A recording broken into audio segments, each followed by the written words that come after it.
Right folks, I'm at Spilsby Church. I took not too long. I managed to park in the end. They only give you little spaces and you can only stop for an hour. I thought, well, knowing me, I'd go over the hour. So I've just parked down a little cul-de-sac. But hopefully people are at work and I haven't taken their space for long. There was no parking signs.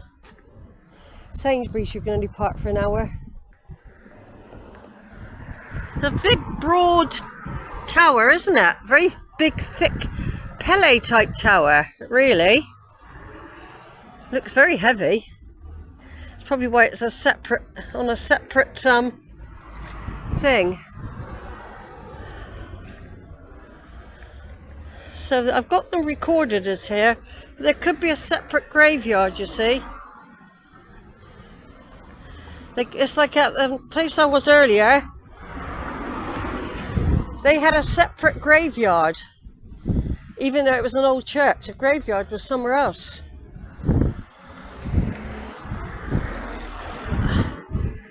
So this is Spilsby, and after this I'm going to Horncastle. It's quite a trek. Because I'm stopping, it seems longer. It's not actually long, really. There's different ways to get into Horncastle.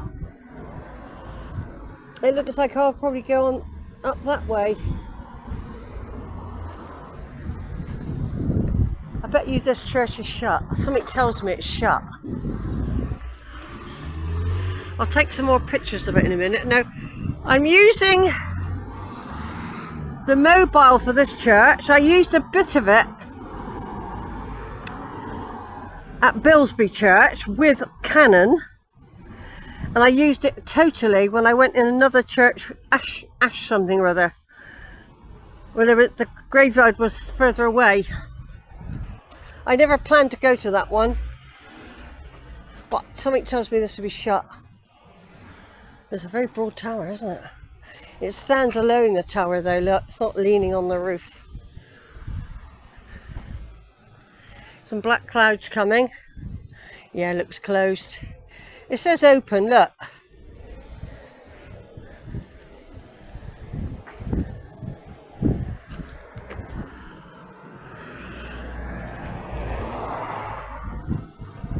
It might be open. That's only a side door by the look of it.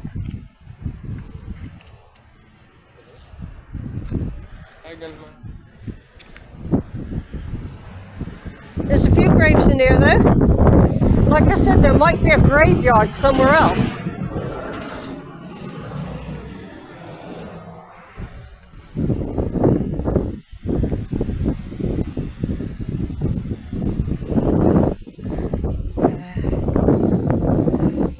Might be round the front, that door.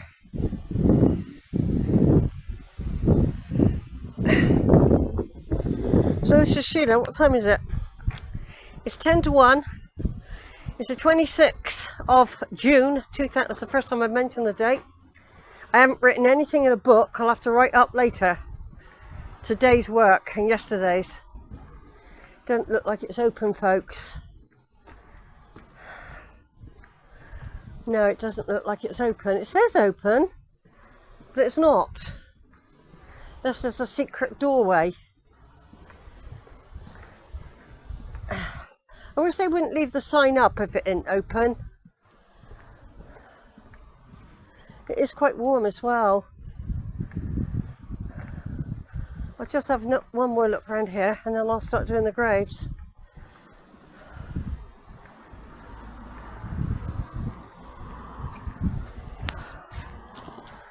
Cool, my bag stinks of... I managed to get into St James's at Spilsby. It's 1:05 in the afternoon on the 26th of June 2025. I didn't think I'd be able to get in. It didn't seem inviting as such. It's big. They're all big. That's why they take a lot of maintenance, because they're all so big. And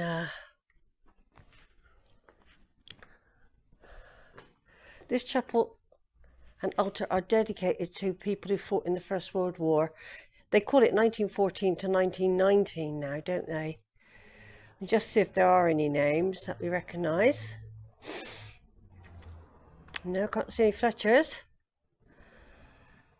Can't see any Drapers or Christians or Stevens. Of course, I am going back further in time, don't forget, before the World Wars. I'm going back in time. Let's go up in the pulpit while we can. I couldn't go in the other church. There was somebody. They looked very suspicious of me, so I didn't go up in the pulpit. I got caught yesterday up in it, and I said, "Do you want me to read you something?" I don't know if they're amused or not. I have to be careful sometimes. I'm not taking the piss, by the way, but you've got to have a sense of humour in life. Oh, there's some effigies over there as well. Look, nights. It's very, very dark. I don't know how to turn the lights on. But we've got something, I expect. It's a big, big church. Because if someone comes in and says, "Do you want lights on?" Well, I'm not going to go videoing over it again because the battery will be getting really low. In a minute, I'll have to plug it in to emergency battery, I reckon.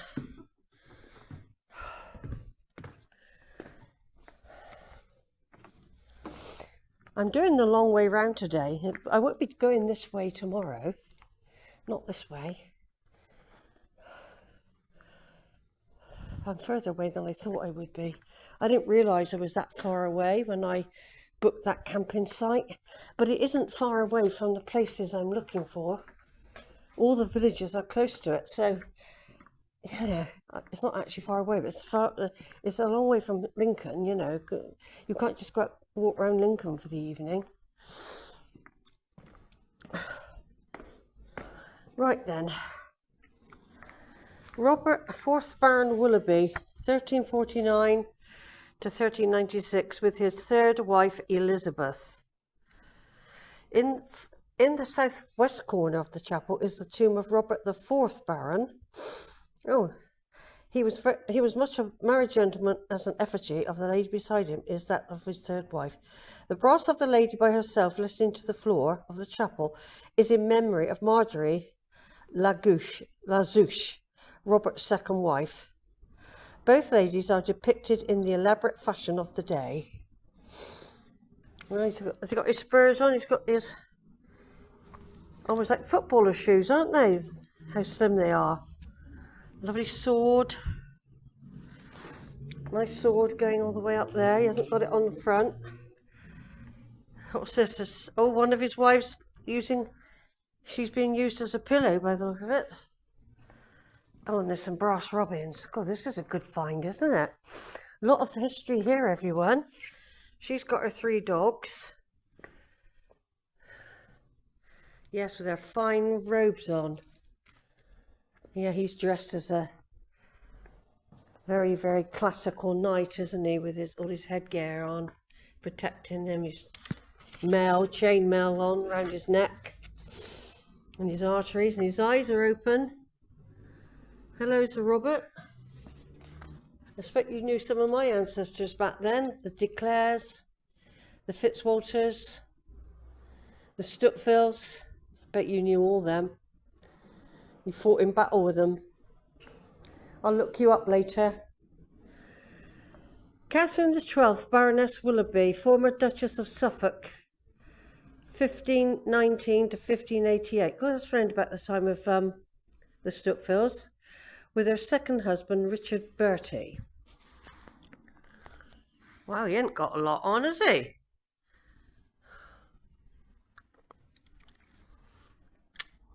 Very nice, like a green man there with all those leaves on. I didn't expect anything like this when I came in here because I hadn't researched it yet.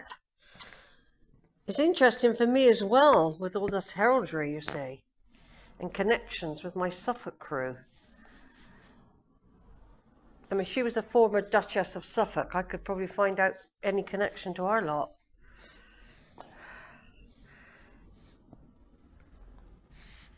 Who's this then? William, 5th Baron Willoughby, 1370 to 1409, and his first wife, Lucy. He's got his full armour on, and she's got a beautiful gown flowing into magnificent folds. Experts in brasswork are interested in the change from chain armour to plate armour, shown in these effigies of brasses and in the dagger which William is shown wearing, additional to his sword. William died in 1410. Yeah, he's got a dagger as well then. Shield missing from there. People do nick things, you know. Probably got it in their front room.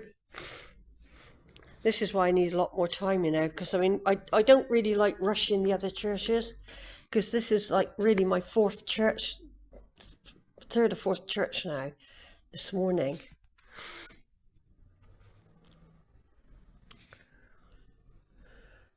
But I got to keep going, because I'm not as young. What I'm finding it difficult is keeping the energy levels going, which I could much more when I was younger. I never used to get tired at all, basically. You know, I never, ever got tired. This is known as the Willoughby Chapel, everyone. Lord Willoughby. Yeah. I'm going to read up all on it. I've got it all in here, look. It tells us about the Willoughby family who now live at Grimstock Castle near Bourne. The Beck family came with William the Conqueror, married into the Willoughbys. Oh yeah, the Becks.